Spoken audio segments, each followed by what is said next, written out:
Welcome to another episode of Let's Talk. I am your host, Noed, and in today's episode, let's talk about reinventing ourselves.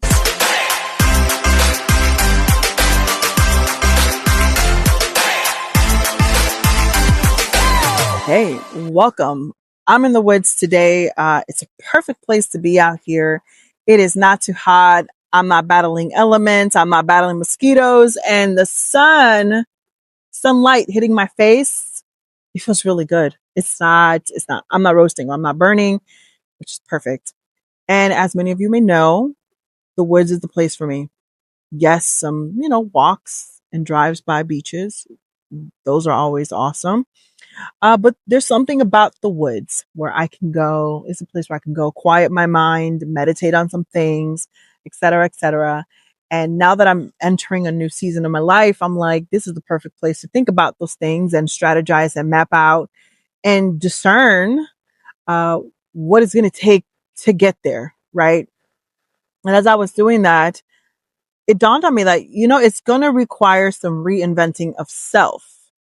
I was like, let me talk to the people. Let me talk to the people about this because I know a lot of you are either at a stage where you need to do that. You're trying to figure it out.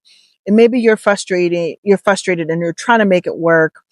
And maybe what we're going to talk about is it's going to be the key to it all. Some of you may just have an inkling, a sense of I feel like something's got to change. I feel like there's a shifting because it's something you feel in your core. Okay. It's something that you feel in your core.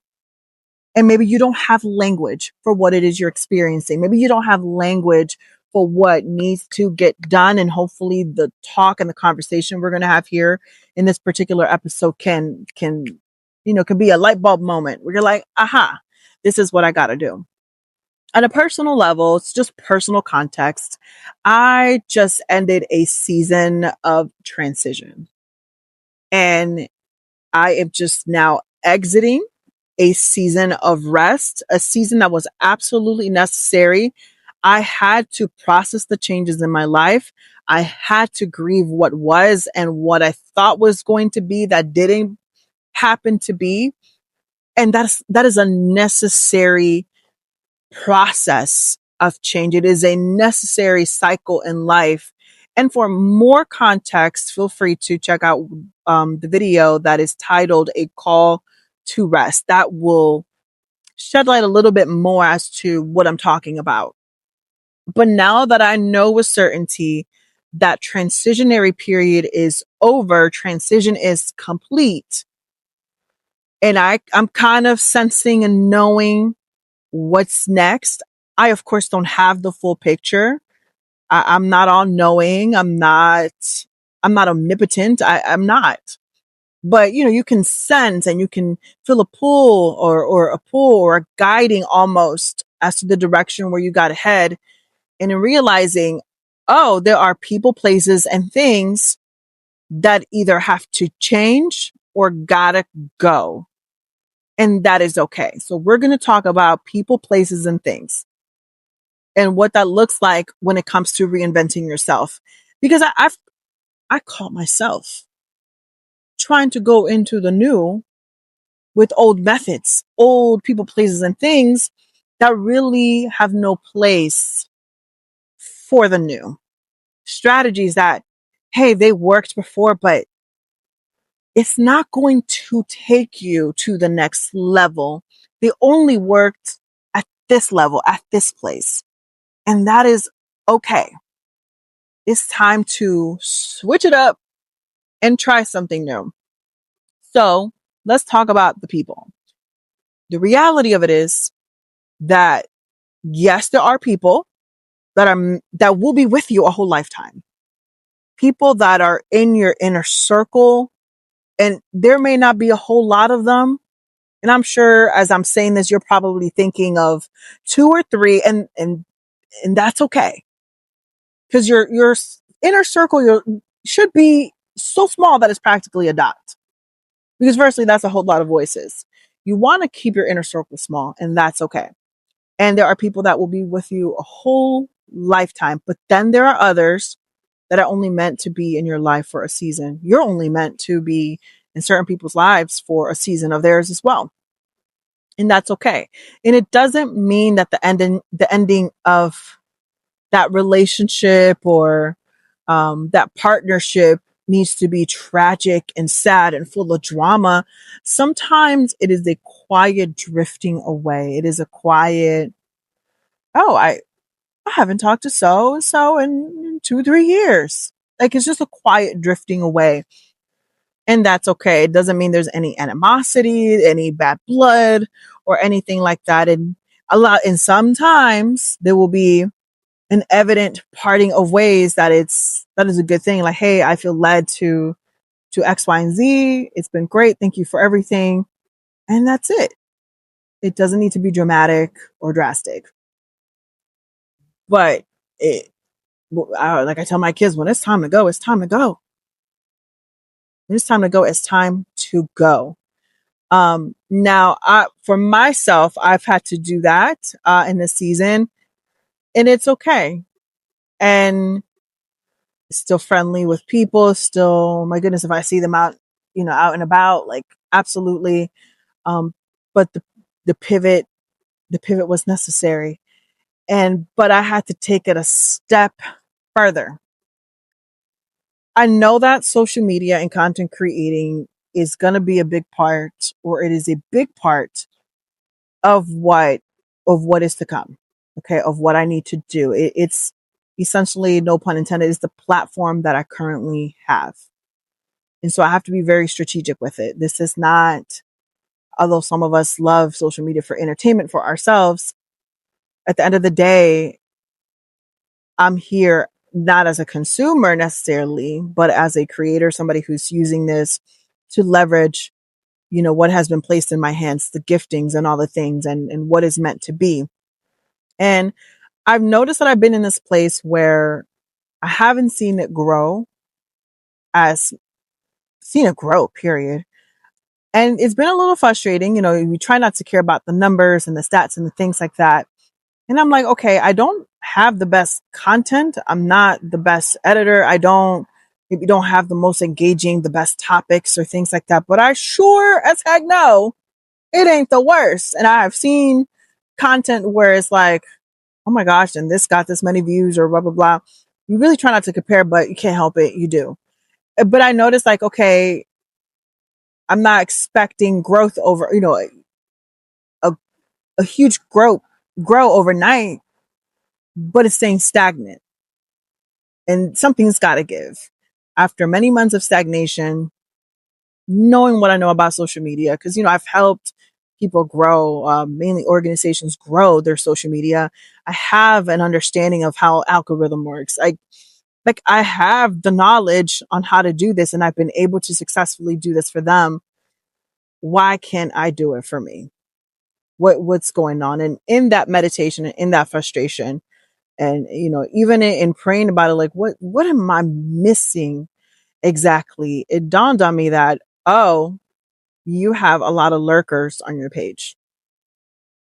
These are lurkers. I don't even know if it's the proper term, but that's just what I'm calling them. These are people that will look at your page and will never interact. They'll never hit a like. They'll never DM you from like a story. And a lot of you do this, and I love the interaction. It's not it's not about the engagement for me on a personal level. It's not just about the engagement of, oh, you're making my stats go up. No, I genuinely love to read you guys' messages and things like that. Uh, but I noticed I had about 100+ lurkers that I'm like, I can see y'all watching all this content. I like the platforms are snitching on y'all, but there's never any engagement or interaction. And what ends up happening is that the algorithm will then say, okay, well, people are watching your stuff, but they're not engaging with it. They're not engaging with it. So it must not be interesting. So why would we push your stuff to other people? And a lot of them, I'm like, okay, I can identify amongst the list those that I know 100% without a shadow of a doubt, they are there to watch and report, watch and see what I'm doing, just to be nosy. And I had to make the decision of You got to go. I'm removing you as a follower. I had to do a pruning of sorts. I had to do a pruning. And when you prune a tree or a plant, it's like, man, it looks terrible because you don't want to remove growth. You don't want to, or what looks like growth, especially what seems like healthy growth, but the plant is stagnant. The plant's not growing because it needs to be pruned. You need to cut back so that it can grow and move forward. And that's what I had to do. And it was painful to remove and see, man, my followers got cut down by X amount of people. But guess what? Within like 24 hours, I saw engagement go up. I'm starting to see the needle moving, and it's too early to see, right? It's too early to tell as of the recording, time of this recording, to see if that worked. But I had to do that across the board with my social media. I did keep the lurkers, I like to call, all on my Facebook, because again, it's not that they're bad people. It's not that there's any beef or bad blood. It's just, hey, I have to where I'm going and the pivot that I have to do and what's to come. I can't have you here. I'm gonna keep y'all huddled up in my Facebook, and I will occasionally update or whatever, because I'm not too worried about growing my Facebook. I'm not. I'm barely there. So, and when I do, it's literally just to look at like my grandma's stuff, to check out my extended families, family that I have in Puerto Rico, just to look at their stuff and house of family. Like that's it. And maybe go check out Facebook Marketplace just to be nosy. But that is it. Like I'm not there to, yeah, like that's it. I'm not there to socialize or whatever. It's an app that I rarely use, but it's a change that I had to make. Now, will the people notice? I don't know, but I really have to get to the point where I cannot care. I have to care more about the journey and where I'm headed and my purpose. And this is part of me stewarding what I have. I also noticed almost instantly that I felt more free to showcase more of my authentic self. And it's not that I have been inauthentic online. I have simply been suppressing parts of me. And yes, there are parts of me that are private. I'm not going to be sharing every single corner and angle of my life. No, but I feel like now I can just kind of, I just feel lighter. I feel like, I could be sillier, even if it's cheesy and corny as heck. I can be just that. I felt freer instantly to try different types of content. I felt instantly light. And so, yeah, the people on my socials, it had to change. Heck, I even had to change some of the pages I followed, you know, because I'm like, I've been following pages for years, but I need to go and I started to, I haven't finished it. I started to go through pages like, oh, okay, this is not me anymore. This is not the kind of content I'm all about anymore. And that is okay. And I've never wanted to be the person that, and I know a lot of us do this and there's nothing wrong with it. I'm following you because you follow me. My hope is that if you do follow my pages because you genuinely value, like the content that I'm bringing genuinely brings you value, whether that's in wisdom, joy, laughter, whatever it is, that it genuinely that brings value to your life. And the day that it doesn't, it's okay to unfollow. I'm not taking it personal. Okay. As far as places, I think that one's a little easier. Places could be even and for me, it's the realm of content creating. I had to switch it up because I was getting into the mindset of the lighting's got to be right. And yes, we want to make sure we produce quality things. But it's gotta be a thing. It can't be too loud. It can't be da da da. I have to look a certain way and I'm working through it. I have tendencies to try to strive for perfectionism, and there's a time and a place for that. I'm working through those things. For you, and maybe your place is the place where you work. Maybe you're sensing that it's time to make a geographical change as to where you live. That could be it. Maybe the place where you're going um, to do your morning run, it's got to change. Like the places sometimes really do have to change. A change of scenery, change of environment can really, it's huge. It can go a long way. And things for me has been habits. What things do I need to stop doing and what things do I need to start doing? For starters, it's my health. I was telling somebody just yesterday, in fact, that I have this habit of when my schedule gets busy, I tend to stop taking care of myself on the most basic level.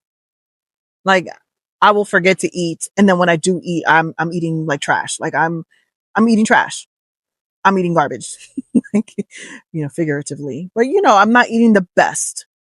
I The first thing that goes out the list is time to work out. I stopped taking care of myself in at the most basic human level. I stopped going outside, taking in some sunlight, things that I know my body and my mind will need, especially if I'm going to the next level. I need a healthy version of me. Um, I tend to kind of recluse myself a little bit as an introvert as a way to recharge, right? But then before you know it, now I'm isolated, now potentially leading me into a cycle of seasonal depression because now, girl, you didn't do anything but work and grind and nothing to show for it. Because sometimes that's just the reality of it. But you're exhausting yourself. You're doing all these things, and now before you know it, now you're depressed because you didn't take care of yourself on the most basic level. So I have to be intentional about rest time. And that means talking to some people. And I've had to do this in the last 7 days and tell somebody, listen, I'm gonna get to your stuff soon, but today is the day of rest. Today is my Sabbath. Today is the day that I don't work on any projects for anybody. I need this moment of rest. It's gonna take, sometimes you really have to spell it out like that. Um, hey, you know what? I'm taking an hour to go on a walk. I'm taking an hour to be in the woods. So implementing good habits that are going to benefit you and it's going to take care of you, and stop certain habits. Like, for instance, I'm really, really good at mapping and strategizing for people. I just am. Like, if somebody has a goal and a task, the way my brain works, I see things in pictures. I already see, like, it's like an instant mapping almost. It's almost like the Chat GPT version, but of my brain. It's like, oh yeah, I know how they got to do this. I can see it. I can map it out, and it's so easy, and it comes to me easy. Okay, that's great. But for somehow, when it comes to myself, I get so overwhelmed, and then I end up not doing it because it's like, ugh, I don't want to do it because the list overwhelmed me. I can map it out for myself, but somehow it takes a lot out of me. So I had to switch up the thing. And the thing is my way of thinking, and how I'm working on doing that, because it's still work in progress. It's not an overnight thing. Is I started to see myself as one of my clients. It's like I have to put myself on the board as a client. That way, the same thing that I would do for somebody else, I could do it for me at the level that I would do it for somebody else. And that's just what it has to be. And and that's pretty much it. That's just my strategy right now in reinventing myself. And that's what it's going to take. So my encouragement to you is, if you're going through a season where you're like, man, nothing is changing, maybe you're getting frustrated. Maybe your career is not growing. Maybe your relationship with your kids, maybe your marriage is in a rut, whatever it may be that you feel that, what is going on? Or maybe you're sensing like, hey, it's a season for a new thing. Go ahead and evaluate the people, places, and things that you are interacting with day in and day out, people, places, and things in your life. What's got to change? And you have to be ruthless about it. Don't overthink it. Don't overthinking. Don't be a jerk about it if you're letting people go. Unless that's just a dynamic, you don't have to be a jerk about it. But you gotta make the changes of people and places and things, and hopefully that'll be the key to it all that will catapult you to the next level. But yeah, that's pretty much it. So I'm hoping for you, as I'm hoping for me, that this reinventing of ourselves, this attempt will work. And if it doesn't work, it's okay to go back and rethink some things and try other things. But for goodness sake, at least try something. But okay, till next time.